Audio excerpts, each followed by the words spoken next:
Radio warra Wangeelaati.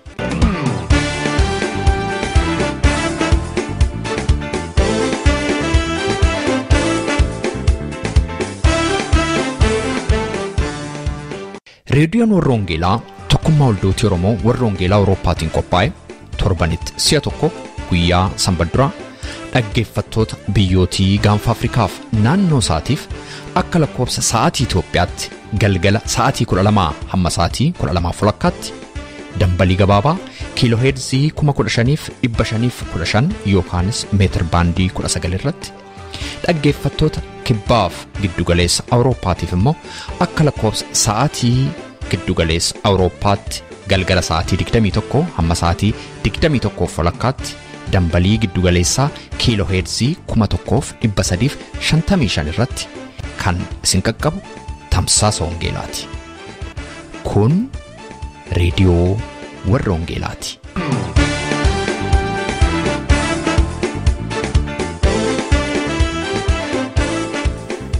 Fagoof dhiyooteessanii sagantaa keenya kanaa karaa garagaraa hordofaa kan jirtan dhaggeeffattoota keenya maraaf nagaan waaqayyoo isiniif haa ta'u jechuudhaan nagaa keenya isinii dhiyeessinaa. Kun reediyoo warra Wangeelaa Tamsaasaa guyyaa Sanbadduraati. Reediyoon warra Wangeelaa har'as akkuma yeroo kaanii sagantaa ishee guyyaa har'aaf hin ta'a jettee qabattee dhiyaateetti. Sagantaa keenya har'aa keessatti ergaa sagalee waaqayyoo akkasumas immoo dhuga-ba'iinsaaf faarfannaa garagaraa qabannee dhiyaanneerra. Ergaa sagalee waaqayyoo har'aa kan nuuf fidu hojjetaa Wangeelaa Afework Tafessen ta'u mata dureen ergaa isaatii eebba Tokummaa keessa jiru jedha. Waa'ee Tokummaa Afuuraa sagalee waaqayyoo keessaatii nu barsiisaa yeroo isaa eeggatee dhiyaata. Akkasumas immoo obboleessi keenya hojjetaa Wangeelaa Abdii Magarsaa torbanoota darban keessaa nu seenessuu kan jalqabee dhuga-ba'iinsa isaa har'as itti nuufa.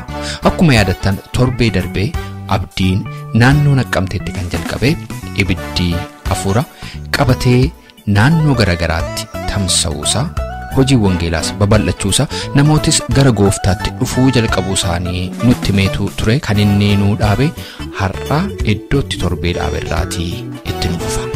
Egaa hanga xumura sagantaa keenyaatti takkoobsaan nu waliin turtan kanan isin affeeru qopheessaa sagantaa kanaa ana Robsan Makooti faarfannaa kanaan gara ergaa sagalee waaqayyoo har'aatti ceena. Tergama Odugari la kalagama Kayo faidan machae Anina gaudende Chichirai do tergama Odugari la kalagama Ayo faidan machae Anina gaudende Kedansa katumorisa sirkada fadam gosa Jalala kenamadaksa hinjiro kisa Kedansa katumorisa sirkada fadam gosa Amala kenamadaksa hinjiro kisa Kedansa katumorisa sirkada fadam gosa Jalala kenamadaksa hinjiro kisa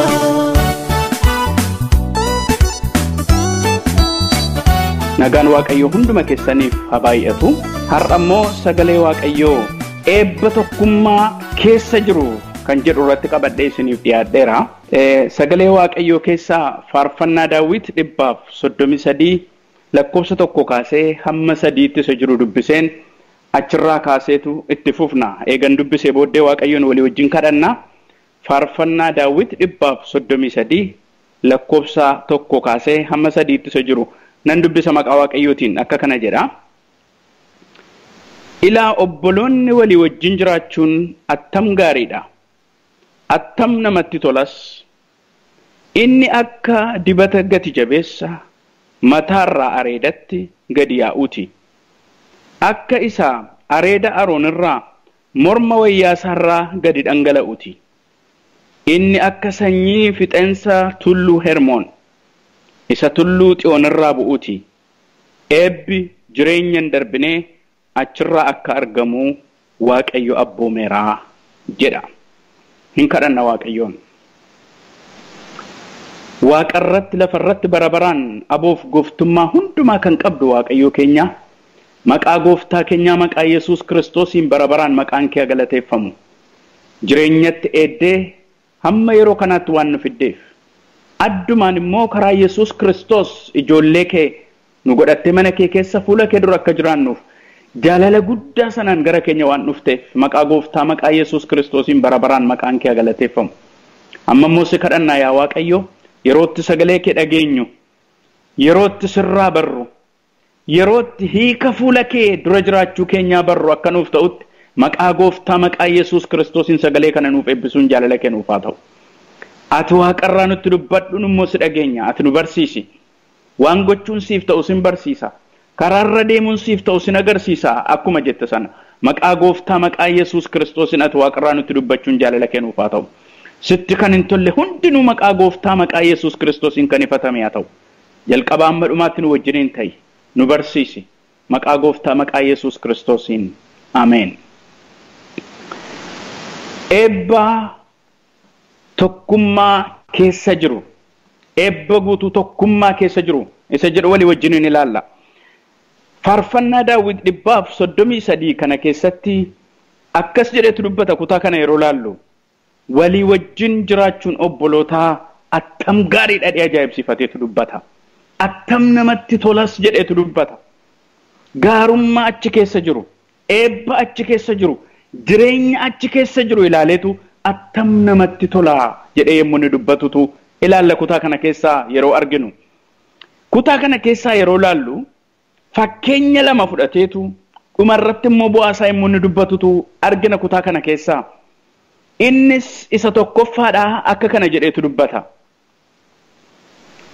inni akka dibata gati jabeessa Aroon ittiin dibameeti jedheetu dubbata garuma lakkoofsa lammaffaarraa dhaxxanii ilaaltaneettan inni akka dibata gati jabeessa isa mataarraa areedatti gadi yaa'uti akkasa areeda Aroonirraa morma wayyaasaarraa gadi dhangala'uti jedheetu dubbata Aroon yeroo luba ta'uudhaaf dibame akka kana ture dibatatu irratti dhangalaa'e dibata zayitiitu irratti dhangala'e dibati kun yeroo irratti dhangala'u dibati kun callumadee akkuma zayitii sakaaniitu hin ta'in dibata foolii gaarii qabu dibata miidhagaa dibata furdaadha kanaafu dibata kana yeroo dibame callumadee suuqa tokko keessatti dibame tun ta'in waltajjii irra taa'eetu iddoo qulqulluu irra taa'eetu sabni gajjallaa taa'ee achi utuu ilaaluuti kan inni dibame kanaafi yeroo dibamu kana mataa isaarratti asii gadi dhangala'eetu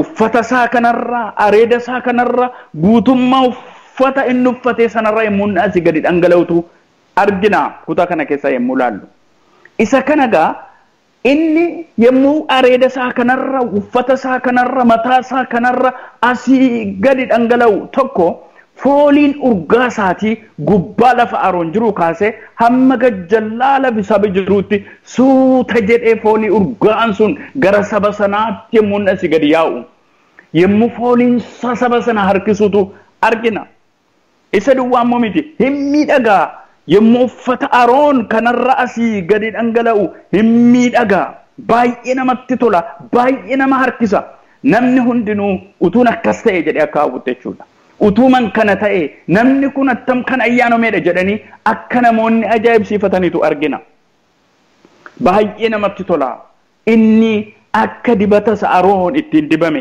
dibata gati jabeessa sanaati jedheetu dubbata kana kan inni dubbatuu fi nama hawwachuu isaatiif ulfina achi keessa jiru erga dibati kun irratti dhangala'e booddee Aroon akka nama sakaanii duwwaa miti Aroon nama addaata amma nama waaqayyotti dhiyaatu amma nama waaqayyo isaa wajjin ta'u nama waaqayyoon bakka bu'ee dubbatu nama afaan waaqayyoo ta'ee dubbatudha kanaafi yemmuu laaltan hawwamuusaa nama harkisuusaa tiif jedheeti kan inni attam gaarii attam namatti tola inni akka dibata kanaa jedheetu dubbata ulfina achi keessa jirudha kan inni dubbatu sababi isaa akkuma isiniin jedhe Aroon amma akka nama calluma jedhee taa'u tokkootu hin ta'in akka nama adda waaqayyo isa filate tokkootti saba sana duratti akka kana mul'ata jechuudha kana duwwaa immoo miti urgaa ina isaati akkuma namade hin urgaa fooliinsa gubbaadhaa sagadiitti yemmuu gadi yaa'eedu calluma dee dibata calluma jedhee miti kun dibata ulfina qabeessa namni filee kamtu ta'ade waaqayyo garaansaatti gammadee dibati kun nama waaqayyo jaallate kanarratti asii gadi dhangala'uudha. Darbee immoo sabni yemmuu taa'u achi ilaalee as ilaaluu hin danda'u garuma sana ilaala sababisaa nama hawwisiisa foolii gaariitu achi burqa ulfina guddaa kanatu mul'ata surraa waaqayyootu irra jira. Kanaafitu kutaa kana keessaa yemmuu ilaaltan inni akka'edha. Akka dibata gati jabeessa isa mataarraa areedarra gadi yaa'uuti. Akkasa areeda Aroonirraa morma wayyaasaarraa asii gadi dhangala'uuti. Akkas jedheetu dubbata. Kanaaf fedheeti tokkummaan akkas jechuudha. Tokkummaan hin mul'ata. Tokkummaan kan nama harkisuudha. Tokkummaan kan namni keessa jiraachuusaa hawwuudha malee kan namni baqachuu hawwu miti. Kanaafituu bifa kanatti fakkeesse kan inni dubbatuuf isa kanaaf tokko. Inni lammaffaa immoo fakkeenyi inni fudhatee dubbatu waa'ee misoomaati. Inni immoo maal jedhaa? Inni akka fixeensa tulluu Hermoon isa tulluu Xiyoon irratti asii gad roobuuti jedhee dubbata. Kana maaliif fudhata yoo jettan waa'ee misoomaatiif dubbata. Tulluun Hermoon ol jedhaadha. Baay'ee ol dheeraadha. Tulluun inni kaan inni lammaffaa inni dubbatu immoo akkas jedha. Tulluun Xiyoon immoo isarraa gara gadiitu jira. Kanaaf tulluu Hermoon kanarraa fixeensi yeroo hundumaa asii gadi gara tulluu Xiyoon irratti asii gadi rooba. Kanarraa kan ka'e jedhu beektonni yemmuu dubbatanii namoonni naannoo tulluu Xiyoon jiraatan yeroo hundumaa misoomatu jira achi. Misoomni yeroo hundumaa jira gargar hin citu fixeensicha achirraa waan argamu. Sababi isaa lafa jiidhi jiru yeroo hundumaa misoomi jira waan ta'eef jechuudha.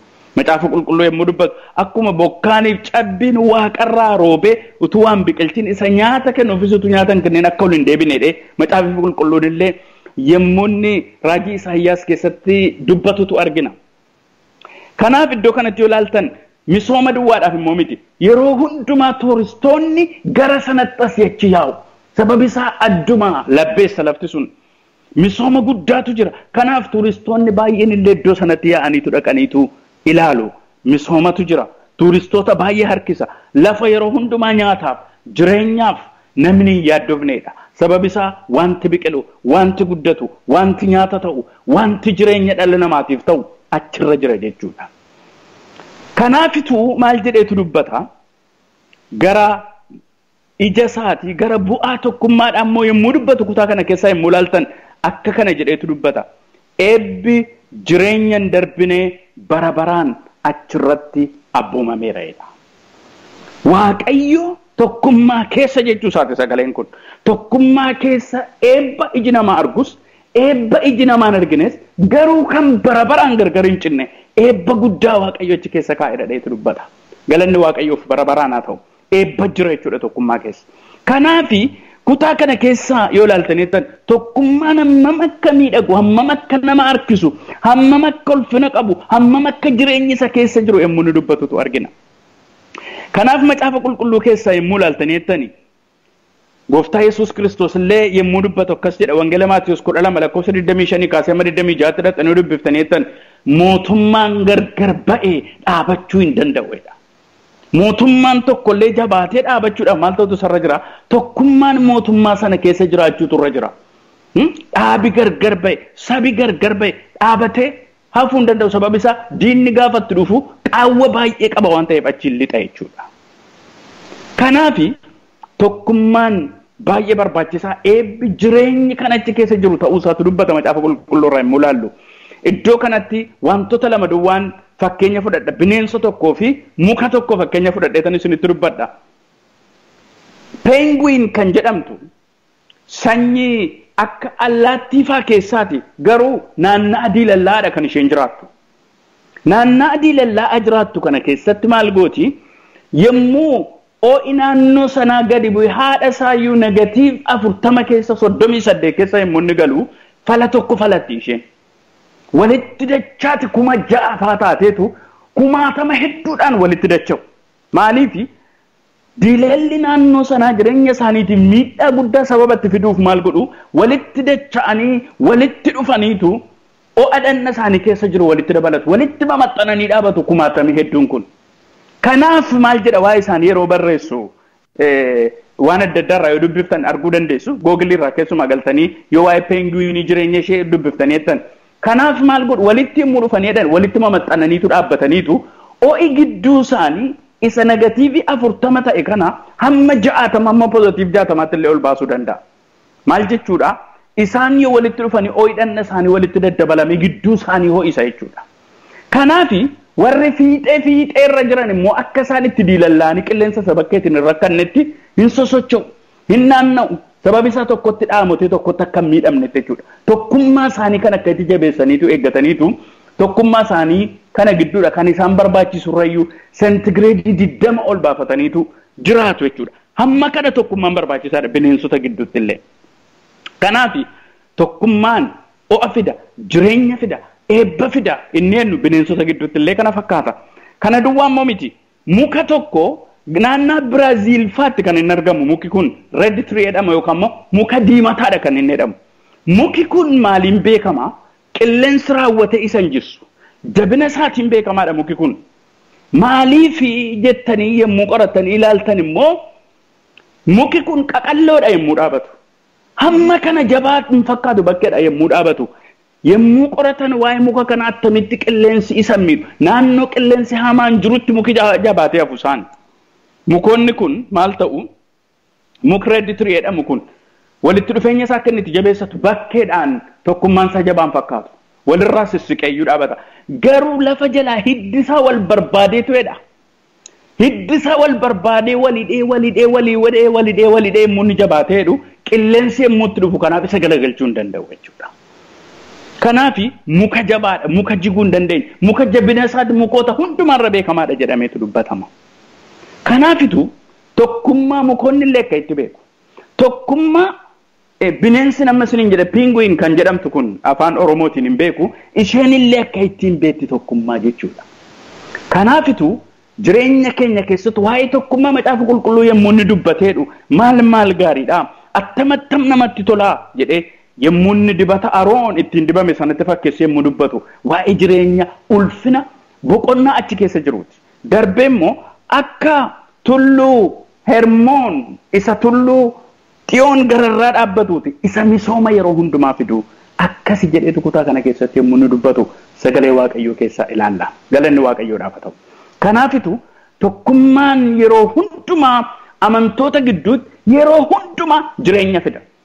Har'a garuu yommuu laallu amantoonni namoonni waaqayyoo jedhaman namoonni hojii waaqayyoo hojjetan karaa adda addaatiin yommuu laallu hiiki tokkummaa kana harkaa bada.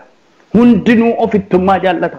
Hundinuu gad of buuseessa tokko wajjin jiraachuu sababa eebba waaqayyo tokkummaa kana keessatti abboomee jedhee namni walitti dhufee fuula waaqayyo dura jiraachuun fuula waaqayyo dura deddeebi'uun akka ittiin inni tokko na barbaachisa isheen na barbaachifte tokkummaa kana keessa jiraachuun namoota baay'ee rakkisaa yeroo laallu. Kanaafituu jireenya keenya keessatti maal ilaaluutu nuuf ta'a? Waaqayyo tokkummaa qulqullootaa, tokkummaa amantootaa gidduutti maaliif waaqayyo na barbaade jenneetu yaanna. Hayaannu tokkummaa adda addaatu dhaabbata amma si'ana. Tokkummaa warri barumsa akkasii baratan, tokkummaa waldaa kiristaanaa, tokkummaa tajaajiltootaa, tokkummaa akkasii dhemeetu dhaabbata.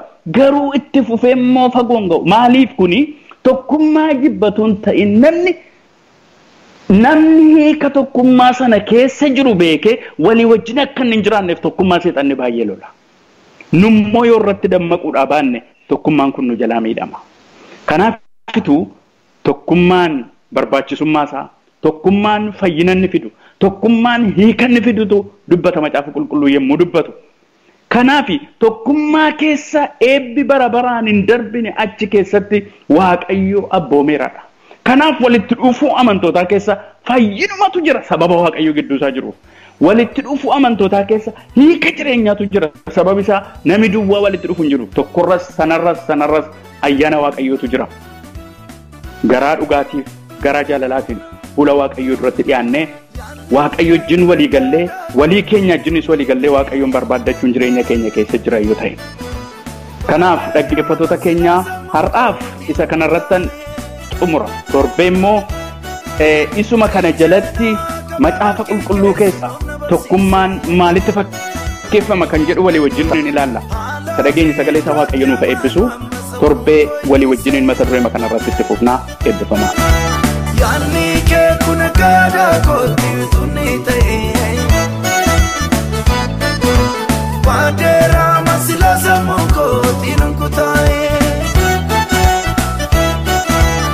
Icheena qabe markii keessu nuuf na barsiise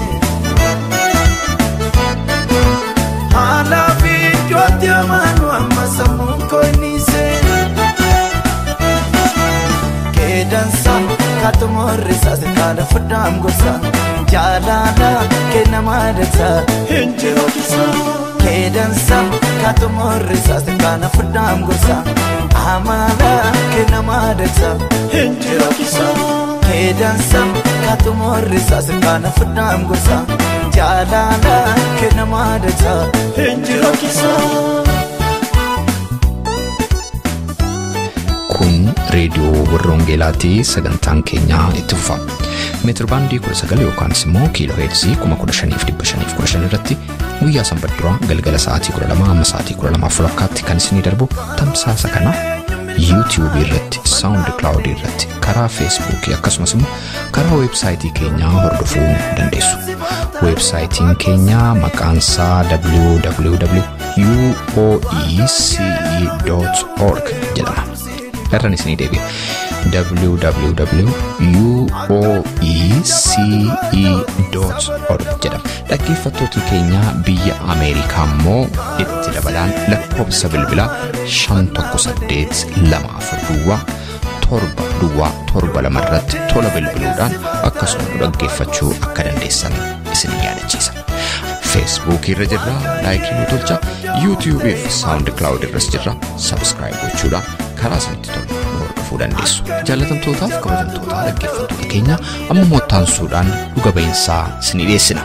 Akkuman jalqaba irratti beeksisee har'as obboleessi keenya hojjetaa wangeelaa Abdii Magarsaa dhuga-ba'iinsa isaa nuuf hiruu itti nu fufa.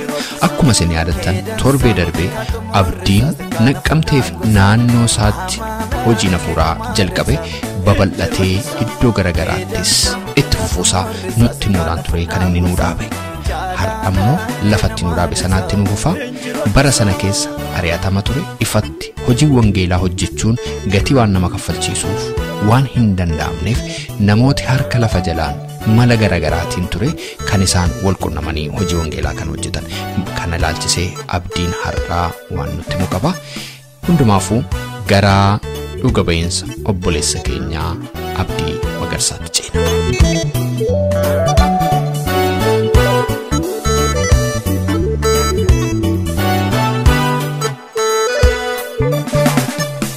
Abbannoon nama nambaatuun galanaan galaan iddootii anaaf jaallattee sanan naamanaa hawwiin koo qixa hin taane keessa naganaa sammuun koo jajjatee jettee qofa amanaa abbannoon nama nambaatuun galanaan galaan iddootii anaaf jaallattee sanan naamanaa hawwiin koo biyya hin taane keessa naganaa garaan koo jajjatee jettee qofa amanaa injiruu injiruu barabarani akkisa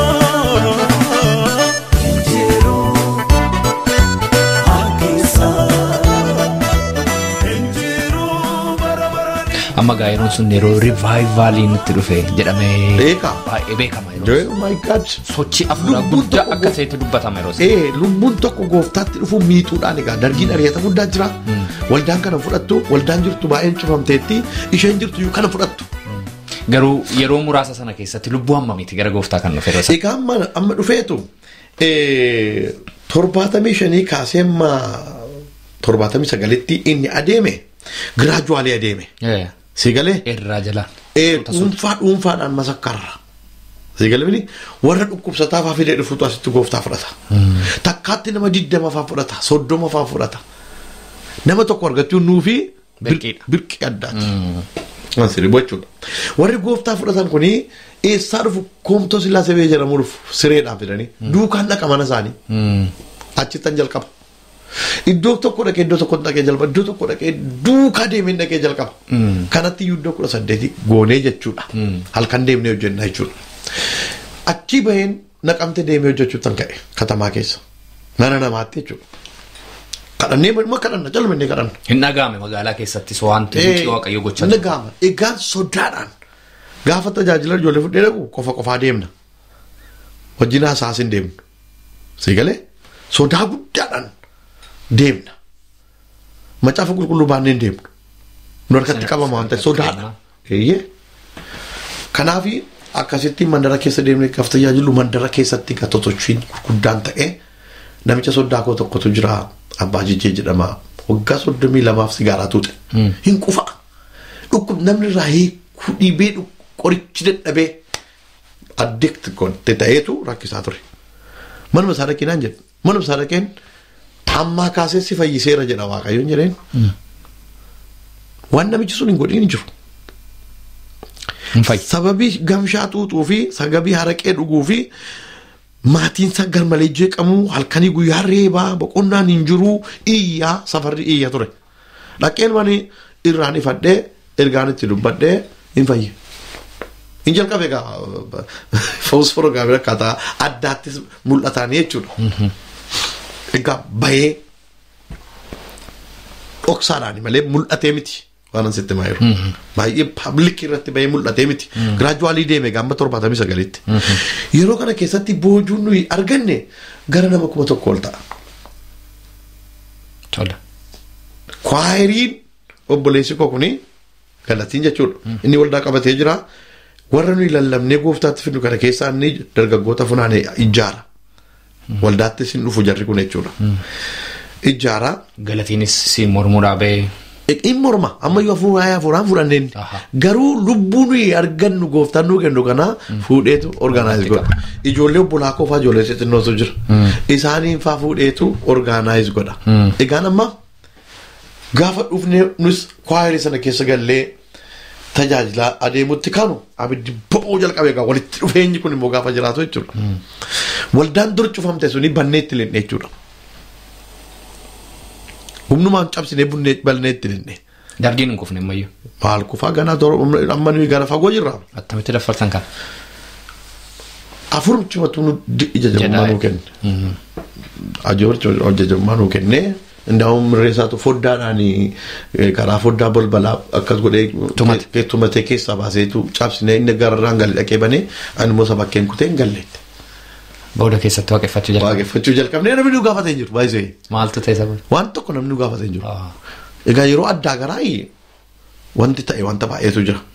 Egaan kun akkuma salphaatti hin taane lamma waa'ee dhiphina maaltu ture isa jedhu. Ari'atamuun hidhamuun reebamuun tureera beekamaadha. Inni gaafuma siin fida waliin batti qabeensi ibsa jedhee malee inni immoo waan guddaatu tureera. Waan hundi tokko salphaatti hin taane egaan. Egaan kanarra darbee kallattii lamaan hojjechuutti ka'e egaa. Tokko mana barumsaa karaan baradhu hojjechuutti ka'e. Sagalee. Lammaffaanii mandara keessatti iddoon karaan jalqabeen hojjechuutti ka'e. Nan baradhaa mana barumsaa immoo dhaquu orgaanaayiz gochuutti ka'e 77. Amma ijoolleen na duukaa jira warri kaan elementary goda baratu warra kamirreessaa baakun. Ani immoo anis achuma baradhaan immoo maskaramuletti kan jedhamu mana barumsaa tokko jira achittan baradha. Achi keessatti orgaanaayiz godhee nama tokko argadhe. Nama tokko argadheen fellowship inni dhaabe. Yeroo boqonnaa daqiiqaa 15 qabna gadi baanee waliin mari'an nama yoongala. Utuma inni nama 2 taane, 3 taane. Utuma inni 4 taane. Sagalee waggaa tokko keessatti gara nama 30 taane. Maskaramuletti keessatti jechuudha. Ani yeroo sana 8 baradha kutaa 8. Egaan achitti jabaadheen intini dhaabeen daganaa immoo elementary gajjallaatti dhaqee tanan yaada kanaaf mul'ata kana kenneen orgaanaayiz godheen amma karaa mana barumsaa sana hojiin wangeelaas itti fufee tanan high schoolitti gaafan darbu 77 high schoolitti dhufee jalqabe 8 gaafan 9tti darbu jechuudha. High schoolii keessatti dhufee jalqabee ijoollee waldaa Naqamtee keessa Makkaan Yesuus ta'antu jira. ijoollee 4 qabadheen jalqabe. Achitti. High school sana keessatti maaltu ta'a? Ilaga man inni mana akkuma jirutti jira. Inni naannaan galgala nu irra deemnee hojjennu akkuma jirutti jira. Inni gaafa Sambata kan jiru sambanni nayyamamu maalitti naasiidhaan wanta ta'eef sambanni kan mootummaa dargiiti. Qidaamee galgala kan walitti qabamnu waldaatti. Inni qidaamee galgala akkuma jirutti jira. Sigalee? Egaa guddataa ma deemaa dhufe gaa.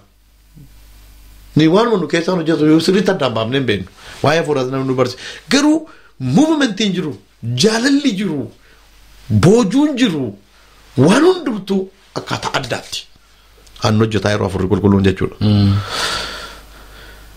Egaan karaa mana barumsaa maskaram latteetti nan dhaabee nan ijaaree hin baay'annee 78 warri gajjallaa elementarii turan reessaan faas ol dhufanii dabalamanii ani mana barumsaa keessatti barsiisota gooftaatti fideegaa jechuudha.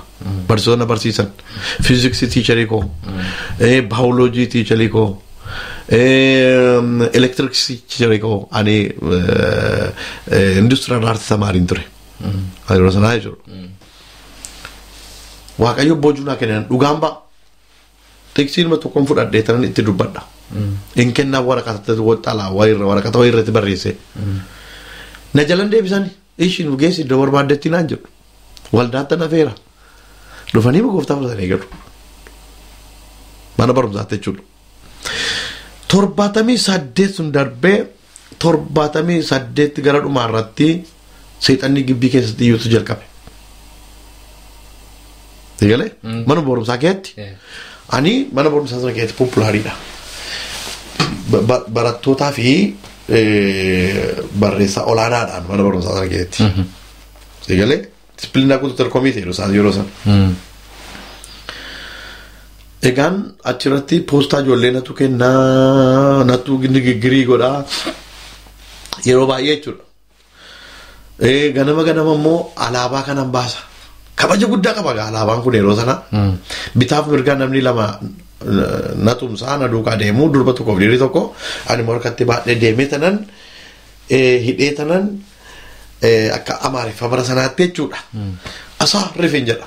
Tanka Itoophiyaa Hizbul Mazmur ለመዘመር 1 2 3 hin faarfatu mini yommuu isaan dhaqanii nuurii jedhan asaa rifin jedha nagaaraa nagaan jedha mini amma gaaf tokko maalan godhaa maqaa Yesuusin nagaan jedha suman kaleessaa waldaatti ittiin godhaa oolle dafinoo dhufe lafa namni meedaa keessatti lafa namni jechuun hin kufe sana qabe maquma Yesuus gaafa achirra dhaabbadhee waamutu hiriira addoo barattoota dhabatan hiriira sanatti namni kukkufe. Maal gaaffiin kaane? Gaaffii guddaa akka paartii sabat beektiin akka achi keessa jira namichi haftaamuu jedhamu tokko amaariffaa barsiisaa achitti geesseen akkasas ji'a lama ari'ame mana barumsaati. Booda gaanii nan deebi'ee waan baay'eetu ture. Obbolaa koo geesseen maatiif geessee tanan deebi'ee jechuukooti. Saan nagashanii barachuutti hanfufee ammastuun baradhu egaa halkan nan kadhadha ganama barii ka'een kadhadha kiiloomeetirii 8 deemee dhaqee baradha. Ijoolleen wajjin deemnu kun jiru gaa dargaggoonni kun hundinuu karaan kun pheenxee ta'ee dhumeera. Warra pheenxeen taane immoo itti lallabaa jiru irratti xiyyeeffannee jechuudha. Utuma jedhu gaaf tokko kadhadhee sananii kilaasii gale barsiisaa ispoortii qabna turre dhuuf galuu dide.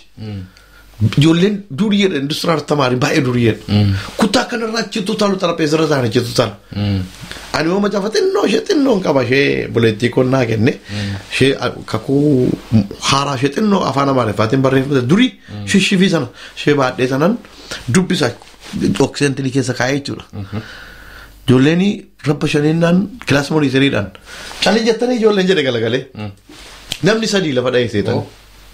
Jechuma afaan keetii bahu. Jechuma kutaa keessatti asii jedha.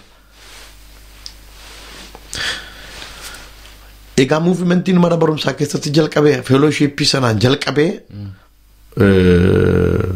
gara tamaari barattoota 3,000 hamma 83tti barattoota 3,000 gooftaatti finne. warra tamma argitu baay'een isaanii kun amma biyyoolessarra deemanii tajaajiltoonni gurguddoon maqaa isin dhooftan kun mana barumsaa sana keessatti warra gooftaa fudhatanidha yeroo sanaa jechuudha. Maqaan waaqayyoo kana eebbifame ta'u. Warra wajjin baran musliimonni jiru warra akka Kadiriyaa Sinfaa yoo ta'e warra akka Malkaamuu Mokonnon fa'aa mana barumsaa sana keessatti dhugaa ba'eef warra akka Qees Abiraam Lammiifaa baay'eedha isaan garan qaban. Yeroo sanaa jechuudha. Hammuma sana immoo ari'atamnis tureera. Achi keessaa immoo waan nutti himee ari'atamaa yeroo kufaatii dargii sana jala ture sana. Inni kaasa booddeedha. Amma ari'atamni jalqabumaa kaasee ture. Ture waldaa keessaas tureera. Maatii keessaas tureera. Ari'atamni jalqabumaa kaasee ture. Egaan inni mana barumsaa kuni akkatti cimeetu itti fufe. Still now inni fellowship mana barumsaa sanuu waggaa 4 baranaa dhaqee na badhaasaniiru. Maqaa waaqayyoo eebbifamu. Jabaatee jira jechuudha ammayyaa. Biyya Sudaanitti hojjetoota 2 mishineerii godhanii erganiiru. Faayinaanshaliidhaan ol ka'anii baay'ee biyya Naqamtee keessatti feelooshippiin haayiskuulii sun baay'ee guddate jechuu kooti. Kuriseejii gurguddaa qopheessaa jiru amma. Bal'ateeyyuu guddatee jechuudha. Ammaattiyyuu jechuudha. Hojii gurguddaa hojjechaa jira. Hin dhaabbanne abiddichi takkaan bayyuu qabbanoofne jechuudha.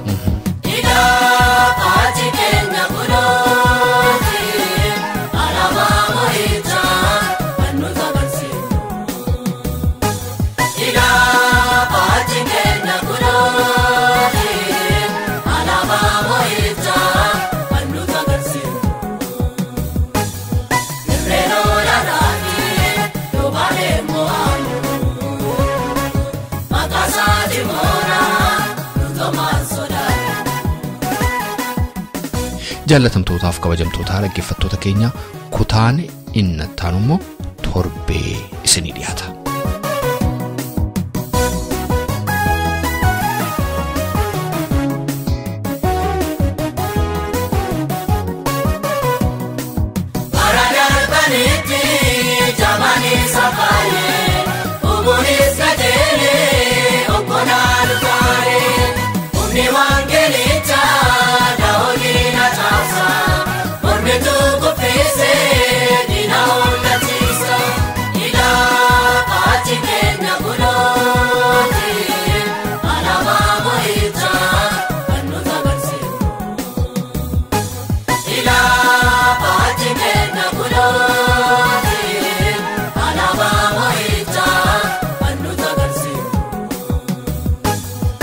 Reno la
Dhaggeeffattoota keenya sagantaa keenya irratti akka eebbifamtan abdii qabna.